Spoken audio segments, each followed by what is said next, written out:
Todo funcionaba con normalidad. No había caos, no había presión extrema, no había una situación de emergencia que obligara a actuar rápido. Ese fue el primer problema. Porque cuando todo parece estar bajo control, los errores humanos no se sienten peligrosos, se sienten invisibles. El fallo ocurrió en un momento completamente cotidiano. No fue durante una crisis, no fue en una situación límite, no fue bajo una amenaza inmediata, fue durante una rutina.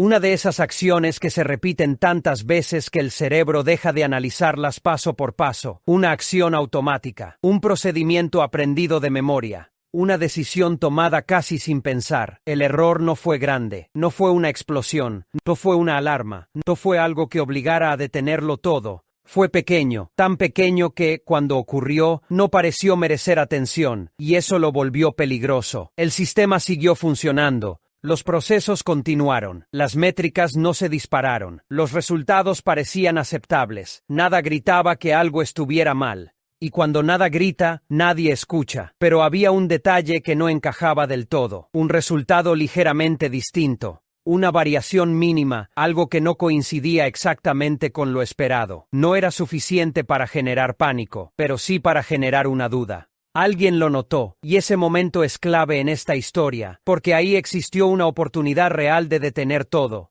La duda apareció, y con ella, una decisión silenciosa, decir algo o no decir nada, revisarlo o asumir que era irrelevante. Aquí entra en juego una de las fuerzas más poderosas en cualquier sistema humano, el orgullo, no el orgullo exagerado o evidente, sino ese orgullo silencioso que se disfraza de seguridad, ese que dice, seguro es una coincidencia, debe ser otra variable. No voy a ser un problema por algo tan pequeño, porque admitirlo implicaba algo incómodo, aceptar que uno se había equivocado. Así que el error quedó ahí, no corregido, no investigado, no documentado, simplemente ignorado. El sistema, ajeno a emociones, continuó su funcionamiento. Pero los sistemas no olvidan, no compensan, no perdonan, solo acumulan. Cada ciclo repetía el error, cada repetición lo hacía más profundo, cada día sin consecuencias visibles reforzaba la negación.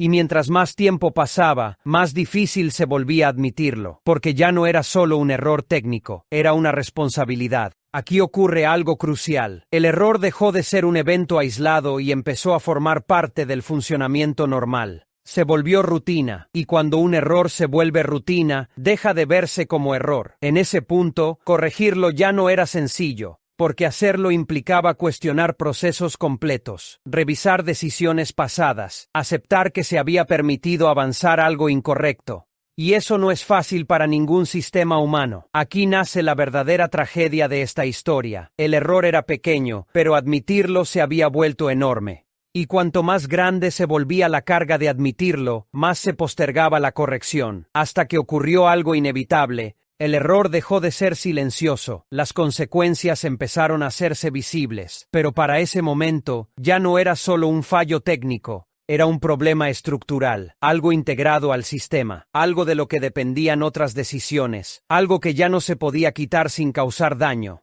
Y ahí quedó claro algo aterrador. El error no se había vuelto peligroso por su tamaño, se había vuelto peligroso por el tiempo que se le permitió existir. Ese fue el punto exacto en el que esta historia dejó de ser corregible fácilmente, y lo que vino después ya no fue una cuestión de capacidad técnica, sino de consecuencias inevitables. Durante un tiempo, todo parecía confirmar que se había hecho lo correcto. Los protocolos se siguieron al pie de la letra, las verificaciones se realizaron, los responsables cumplieron con su función. No hubo improvisación, no hubo atajos, no hubo decisiones impulsivas, y eso es lo que hace esta historia tan incómoda, porque no hay un momento claro donde señalar y decir, ahí estuvo el error. Las primeras señales no parecían advertencias, eran anomalías leves, comportamientos inesperados, resultados que no encajaban del todo, pero tampoco encendían alarmas, nada que justificara detenerlo todo. Y cuando los datos no son concluyentes, los sistemas hacen lo que están diseñados para hacer, seguir funcionando. Cada nueva señal fue analizada, comparada con protocolos anteriores, contrastada con escenarios previstos, revisada por personas capacitadas, y en cada revisión la conclusión era la misma: todo está dentro de los márgenes aceptables. Ese fue el problema. Porque los márgenes aceptables no siempre significan seguridad, a veces solo significan que nadie sabe todavía qué está pasando. Aquí ocurrió algo clave. En lugar de aparecer un fallo claro, lo que apareció fue incertidumbre, y la incertidumbre es peligrosa porque no activa respuestas inmediatas. No hay un manual claro para lo que tal vez está mal. Se repitieron los procedimientos, se revisaron los pasos, se confirmó que todo se estaba haciendo como correspondía. Y efectivamente lo estaba. No había negligencia, no había descuido, no había una regla rota, pero el sistema empezó a comportarse de una forma que nadie había previsto. No de manera caótica, de manera extrañamente coherente, pero equivocada, como si estuviera respondiendo correctamente a una realidad que no era la real. Aquí es donde la historia se vuelve perturbadora, porque cuando todo se hace bien, pero el resultado es incorrecto, no sabes qué corregir. No hay un botón obvio que desactivar, no hay una orden clara que revertir, y cada minuto que pasa sin una acción clara hace que la situación avance por su cuenta. Algunas personas empezaron a sentir que algo no estaba bien, no podían demostrarlo, no podían señalar un error específico, solo tenían una sensación incómoda. Pero las sensaciones no pesan más que los procedimientos. Y cuando los datos dicen una cosa y la intuición dice otra, los sistemas siempre eligen los datos. La situación siguió avanzando, no rápido, no de forma espectacular, avanzó como avanzan las cosas inevitables, de forma constante. Aquí se cruzó una línea invisible, no un punto de no retorno evidente, sino uno silencioso, el momento en que, aunque alguien hubiera detenido todo, las consecuencias ya estaban en marcha. Porque el sistema había reaccionado, solo que no de la forma esperada. Cuando finalmente se entendió que algo iba muy mal, no hubo pánico inmediato.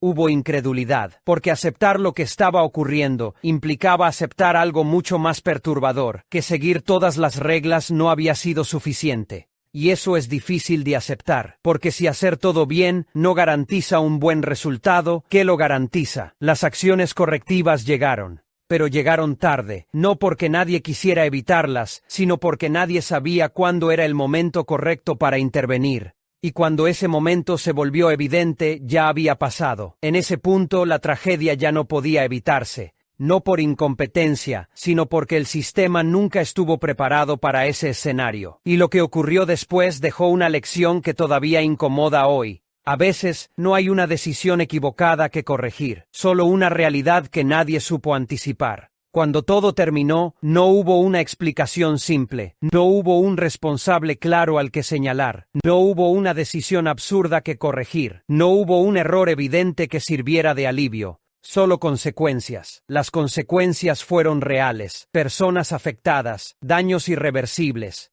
un antes y un después imposible de ignorar. Y lo más inquietante es que, al revisar todo el proceso, no se encontró una gran falla. No hubo sabotaje, no hubo negligencia, no hubo alguien que hiciera mal su trabajo. Cada paso había sido ejecutado correctamente, cada protocolo seguido, cada procedimiento respetado, cada decisión tomada según lo establecido. Eso es lo que vuelve esta historia tan incómoda, porque normalmente los desastres nos tranquilizan cuando encontramos un culpable, un error humano, una mala decisión. Aquí no lo hubo. Las investigaciones posteriores no revelaron una cadena de errores, sino una cadena de acciones correctas, y esa conclusión fue devastadora, porque implicaba aceptar algo mucho más difícil, que el sistema había funcionado exactamente como fue diseñado, y aún así, el resultado fue una tragedia. En ese momento, la pregunta dejó de ser ¿qué salió mal? Y se transformó en algo mucho más inquietante. Y si no había una forma correcta de hacerlo, esta historia se convirtió en un punto de inflexión, no porque cambiara leyes o protocolos únicamente, sino porque cambió la forma de pensar el riesgo. Hasta entonces, se creía que seguir las reglas garantizaba seguridad, que cumplir los procedimientos evitaba el desastre, que hacerlo bien era suficiente. Este caso demostró que no siempre es así. Aquí aparece la paradoja final. Los sistemas están diseñados para manejar lo conocido, para responder a lo previsto, para controlar lo que se puede anticipar. Pero cuando la realidad se sale de ese marco, los sistemas no fallan de forma ruidosa, fallan en silencio. Lo más inquietante no fue el desastre en sí, fue la sensación posterior. La certeza de que, incluso haciendo todo correctamente, el resultado pudo haber sido el mismo. Y eso deja una pregunta que incomoda hasta hoy, porque si seguir todas las reglas no garantiza un buen resultado, ¿qué lo garantiza? Si no hubo un error claro que corregir, ¿qué se aprende? La respuesta no es tranquilizadora. A veces, no hay una lección técnica clara, no hay un ajuste simple que aplicar. No hay una mejora inmediata que asegure que no volverá a pasar. Solo queda aceptar que hay escenarios para los que ningún sistema está completamente preparado. Y esa es la parte más perturbadora de esta historia, no que alguien se equivocara, sino que nadie lo hiciera. Este caso no se recuerda por una mala decisión. Se recuerda por demostrar que la seguridad absoluta no existe, que el control total es una ilusión, y que incluso los sistemas más cuidadosos pueden producir resultados trágicos. La pregunta final no es histórica, es profundamente humana. ¿Qué hacemos cuando descubrimos que hacerlo todo bien no es suficiente? Porque hay historias que no terminan con una moraleja clara, solo con una certeza incómoda. A veces el desastre no ocurre porque alguien falló, sino porque la realidad fue más compleja de lo que cualquier sistema podía manejar.